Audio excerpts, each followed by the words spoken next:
Welcome to the Tim Runs His Mouth podcast. I am Tim Young. So used to saying that I'm filling in for someone on the radio that I almost said I'm filling in for someone. There it is. Look at that little banner right there. Tim Runs His Mouth. There's my name too. How about that? It's sponsored by cigarsdirect.com. If you want to go get all of your cigar needs, go to cigarsdirect.com. They have everything you could possibly want, from high-end cigars to your everyday smokers to your lighters, your cutters, your humidors, everything you want. You can get it at cigarsdirect.com. Also, American Greatness, of course. This is powered by American Greatness. And we are here on Rumble, YouTube, all the places podcasts are found. So make sure if you like it, you like, share, and subscribe. Let's go to the stories of the day, shall we?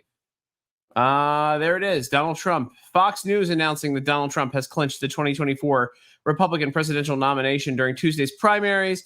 They didn't call Arizona early, did they?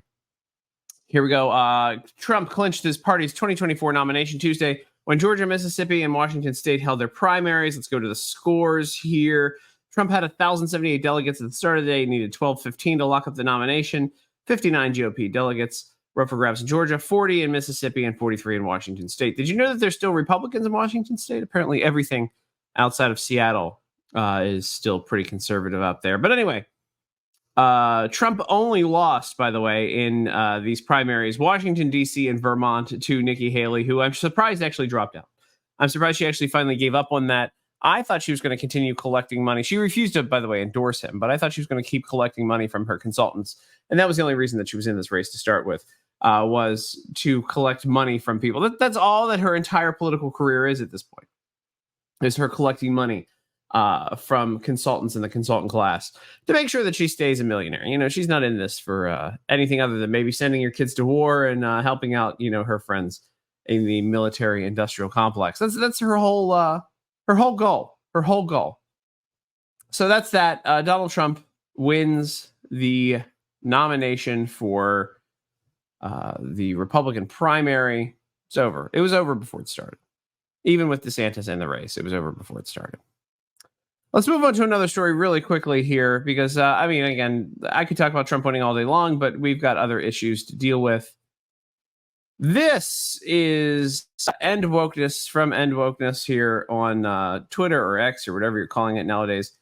This is the jobs report.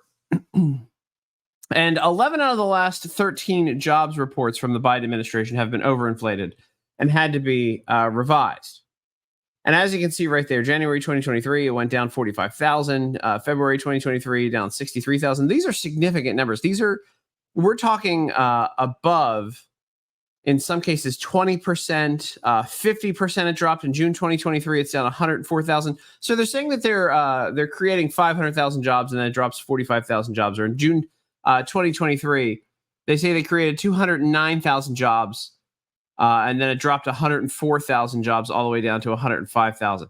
Again, all of these numbers are BS. There are only 2 months that they actually went up, and that was December of 2023 and July of 2023. But other than that, 11 of 13 months, including right now, January 2024, they reported that there were 353,000 new jobs. It went down to 229 in their first revision when it goes. And by the way, it never goes back up after a first return. In one case, it did go back up. Only one case, though, over 13 months, did the jobs report go back up. So what we're looking at right now is a total fabrication, a total lie from the Biden administration to make themselves look good. Shocker, right, that they would lie here. So these jobs numbers, again, only 2 months did they go up, and it was very, very minor what they went up. But in multiple months, the jobs numbers were half of what was initially reported by the Biden administration. Number one, it's a lie. But two, even if they said that it wasn't a lie and they were trying to say that they were telling the truth the entire time, they were just using the numbers that they had. And I'm going to leave these numbers up here. I don't want to put my face too big. You need to see these numbers the way that I'm reading them. They're really bad at their jobs, right? So there's only two options. Either they're lying or they're so bad at their jobs that they can't calculate the jobs report properly. Which one is it? There's nothing in between here. So we're taking a look at it again. January 2023, the numbers were off by 45,000. That is almost 10% on that one. That's actually the least ridiculous shift, I believe, out of all of these. February 2023 down 63,000. That was a 20% decrease. Again, 60,000, almost 60,000 down in May 2023. 104,000 down. It's half, 50%. They were off by 50%. How can you be that? You're either totally lying or you're incompetent. There are only two choices here. In September 2023, down 74,000 from 336,000. That's roughly 22% off, almost 25% off. Again, anywhere from 10 to 50%. And it looks like right now in January 2024 that they've already made the mistake of they've miscalculated the numbers by almost 50%. 353,000 are reporting they're down 124,000.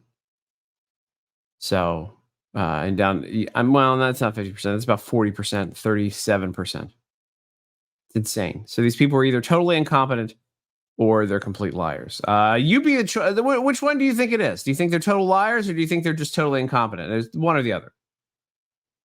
I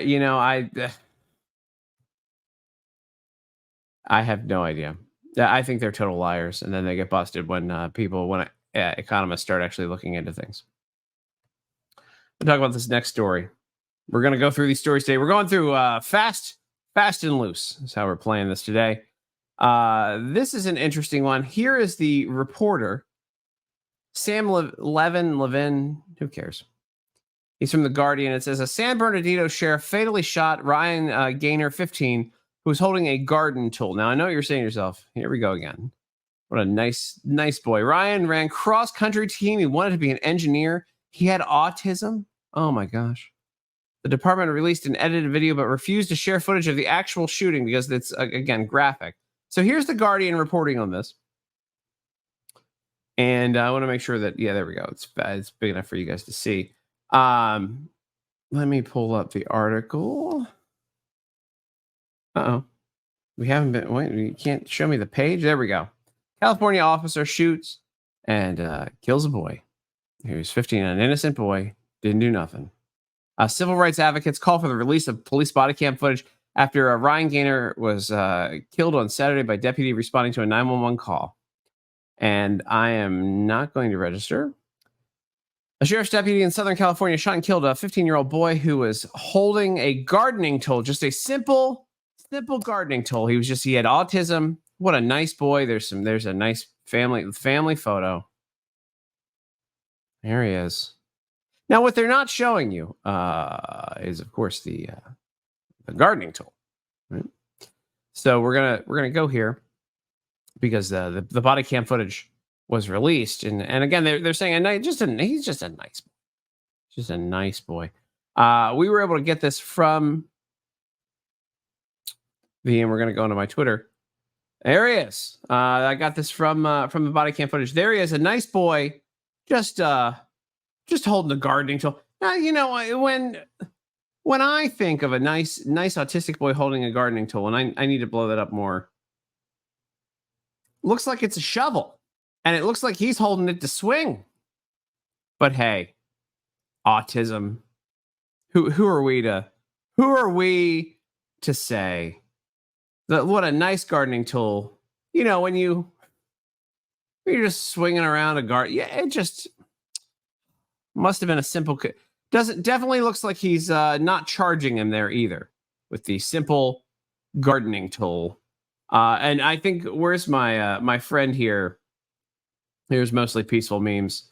I think nailed it. Me charging officers with my favorite gardening tool to show them how cool it is and thank them for serving the community. I think that's the angle that we all realize that they're on. Just a simple gardening tool. No big deal. He ran cross country. He wanted to be an engineer. Well, you know, if you want to be an engineer, you should probably not try to attack an officer with a simple.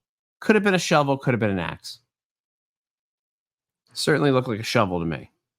And this guy goes on again. Look, always nice pictures. Everyone's always the kindest. Everything is so warm and fuzzy. And then you get to that. Just holding a simple gardening tool, just hanging out, just shoveling it in the yard, doing nothing. having the best time. What could possibly go wrong? When police show up to your place, that's what you're just like, hey, look at this. Look at my brand new, and I'm giving benefit of the doubt, and I'm going to say that that's a shovel and not an axe, like mostly peaceful memes implied. But just he's just a nice autistic. He just wanted to be an engineer. Smiled a lot in pictures with the family. Wow. What could be? That's again. Anytime, I'm sure you've dealt with the police, and when they show up to your house at some point, because and sometimes it's good, sometimes it's bad. But when you're hanging out with the police, I always think to myself, hey, let me just pull out my favorite gardening tool and take a offensive position with my body. Just kind of just hold it back. I'm like, hey, I'm like, hey, look at this gardening tool that we have in the house. It's literally, it's always, look at that. Look at this, officer. Look at my brand new gardening tool. And then, you end up getting shot. That's just how those police, darn them wanting to stay alive, huh? Shit, it must be their fault. Didn't do nothing. I'm tired of it. I think everyone's tired of this too. The narrative it's always fake, by the way. Always fake. Do they tell the truth ever anymore? He was just simply holding a gardening tool. Oh, here's a better picture of it, by the way. There we go. Should be a bigger picture there. There we go. Just a simple. I mean, as you can see right there. Look, like here's my bottle of booze for my friend here. That's how he's holding it. It's not. He's definitely not. He's definitely not hauling back like this to come at him. No. He's just holding it like that. Pompeii whiskey, by the way, rye. Just holding it. Just a nice boy holding his tools in the yard. Hate it when that happens. And the police caught up to him. Darn. God, it's no wonder. It's no wonder why no one trusts the media anymore. You shouldn't. I mean, you should always look for what's going on and check multiple sources, because it's very clear that they lie all the time. I would love it if they maybe took a break from lying, but now you just can't trust anything they say. When they're not trying to eliminate your free speech, they're abusing theirs by trying to push forward. You're going to love this story, by the way. Push forward a narrative that says you're probably the bad demographic and everyone else is the nicest person in the world. Gotta love it. All right, here's a story that I really do love right now, and this is amazing. Chicago is Chicago. Mass shootings every weekend. Shocker, their school system's failing. But don't let a failing school system get in the way of proposing a $50 billion with a B dollar negotiation with the teachers union. This is again being reported on by Austin Berg. Chicago Teachers Union President Stacey Davis Gates, 3 names like a serial killer, says the union's contract demands from Chicago Mayor Brandon Johnson will cost the city more than $50 billion. $50 billion. All right, so that's that includes personal income tax at 23.7 billion, corporate income tax of 5.8 billion, all sales tax. Why would you be in this? Why would you continue to live in Chicago? Because if you're not getting shot, now you're gonna have to pay more for these lunatic teachers unions. And by the way, let's hear from her. She sounds like a scholar, if I've ever heard one before. Here is the scholar, Stacey Davis Gates. She is in charge of the teachers union president here in Chicago. Make sure my volume's up. I don't want you to miss a single thing of this. There's a couple of clips of her. Here she goes. We are asking you to give us an opportunity to tell our story. An opportunity to tell your story that only costs $50 billion. It will cost $50 billion and 3 cents. And 3 cents. $50 billion and 3 cents. because I want to sound intelligent. By the way, again, as an educator in America, it gets worse. But I don't want to criticize her sounding stupid quite yet. Where's the Civic Federation Committee? Where y'all at? Where y'all table? Yes, it Where y'all table? will. And so what? That's audacity. Again, let's play this again. We are asking you to give us an opportunity to tell our story. It will cost $50 billion and 3 cents. The closed captioning there is being very kind. Where's the Civic Federation Committee? Where y'all at? Where y'all table? Yes, it will. And so what? That's audacity. It'll cost you $50 billion. And so what? That's audacity. Here we go. Hold on. Ready? Here she is talking about how they're going to get the money. Again, so who will pay for these demands? How will the city ever afford them? Stop asking that question, she says. Here we go. Because you know what the headlines are going to say once, people who have a scientific calculator get done with it. They're going to say these are great proposals and can't nobody pay for it. And can't nobody pay for it. This is your head of the teachers union who teaches. Your children can only learn as much as you know. If you're the teacher. And I don't think that the English classes in Chicago, well, it doesn't matter. Nobody goes to school in Chicago anyway. They're all failing. But in case you're wondering, just listen to the teachers union president. Because you know what the headlines are going to say once, people who have a scientific calculator get done with it.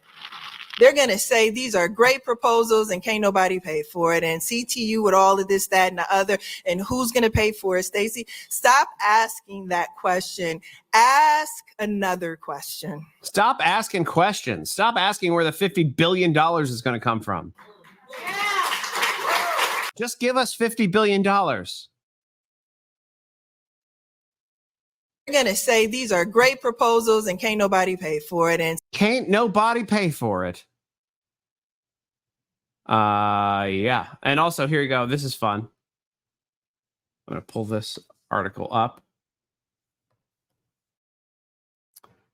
This is from Illinois Policy. Chicago Teachers Union ignores its own mandate for financial transparency. The Chicago Teachers Union hasn't released an annual audit required by its internal rules for at least 4 fiscal years. What's happening with the members' dues? So essentially, this person who can't nobody pay for it, she's keeping the money for herself and her people in the teachers union. Who knows where it goes? Magic. It just magically disappears. They're busy doing the people's work. Can't speak English well. They're going to teach your kids. They need $50 billion. And they have not been transparent with the money that they've gotten on their own.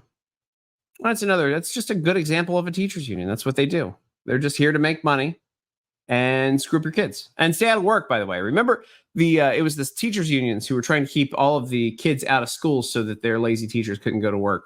Didn't have to go into an office to deal with those. You didn't want to deal with those rotten kids, did you? You want to actually have to show up to work.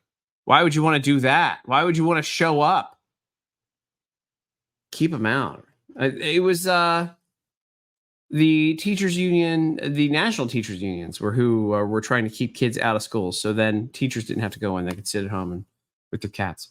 In other news, things that should have happened 638 days ago, the Uvalde police chief, who was on vacation during the elementary shooting, has resigned. Now, I mean, this was that awful video where you watched guys cowering in the corner instead of going after the person who was murdering kids.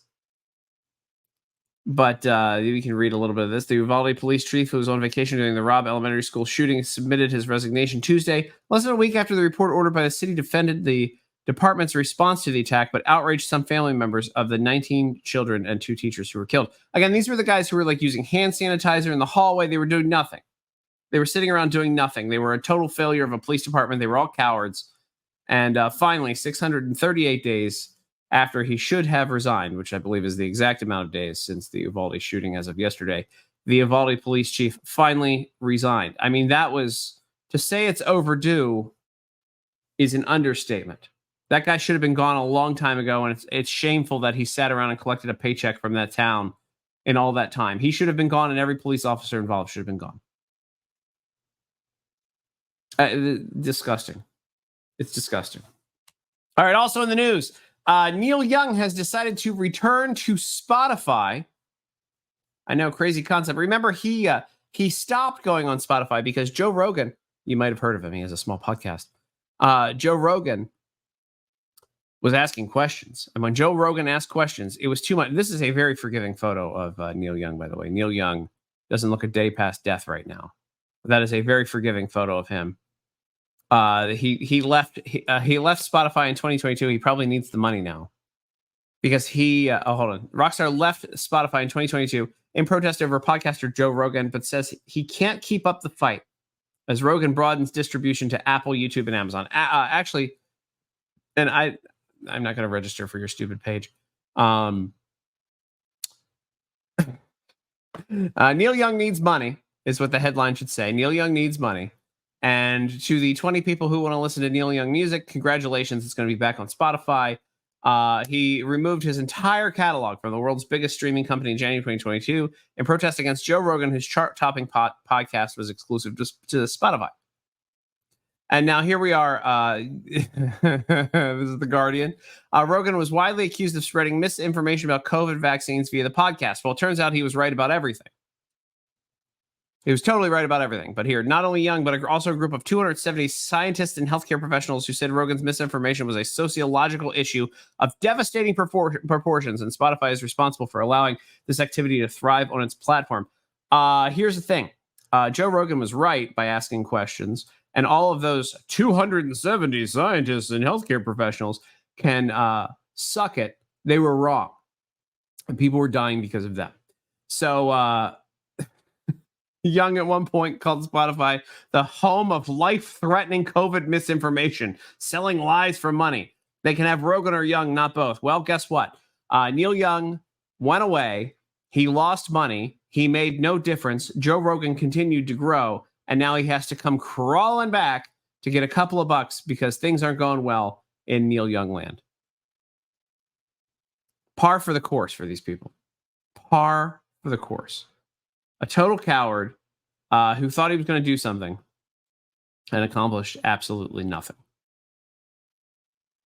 Again, these totally worthless. Totally worthless. Glad he put up the fight. Yay, Neil Young, you did it. You lost. You totally lost. By the way, people with the last name of Young who aren't losing are me, because you're here with me right now. You're watching the podcast. And I'm glad you guys are having a good time hanging out with me. Doing the American Greatness, powered by American Greatness, the Tim Runs His Mouth podcast. I'm so glad that you guys are here with me today. That's going to be it for today. Had a great time hanging out with you guys. Again, lots of things, lots of deception from the media. There's a lot more I'm going to cover in the next podcast. We're going to talk about there's an attack on free speech that it's ridiculous what's happening around the world right now. I want you guys to be aware of that. And this TikTok ban that they claim that they are having in Congress, or they're making in Congress, is a total pile of garbage, and is actually a ban to try to get rid of none other than our friend Elon Musk, who allows free speech on X, formerly Twitter. I don't know why I changed it from Twitter to X, to be honest with you. I kind of liked X. I mean, I kind of like Twitter. It's good branding with the little bird and the little blue box. Anyway, that's going to be it for me this time. My name is Tim Young. It's the Tim Runs His Mouth podcast. There's my name right there. Go check out our friends at cigarsdirect.com. If you like cigars, you will enjoy the deals over at cigarsdirect.com. They always have sales over there. And again, all your high-end cigars, all of your daily smokers, your cutters, your humidors, your all sorts of swag that you can get with all of these types of cigars too. They just gave away, they gave away like thousands of dollars of swag because they pile it all up. They stockpile it, and then they do one big drop once a year of all this crazy stuff that they get in, and they kind of run it like a little lottery over on cigarsdirect.com. Really, really fun stuff that they do over there on the old website. But thanks for joining me today on the Tim Runs His Mouth podcast. You can catch it on Rumble, YouTube. I don't know if this one's going to be able to be on YouTube. I said lots of naughty words on this podcast that would flag the censors over there. But you can catch it on everywhere your podcasts are, and of course, American Greatness. Guys, it's been great hanging out with you. Thanks for joining me today on the Tim Runs His Mouth podcast. I will see you next time, which may very well be very, very soon. See ya.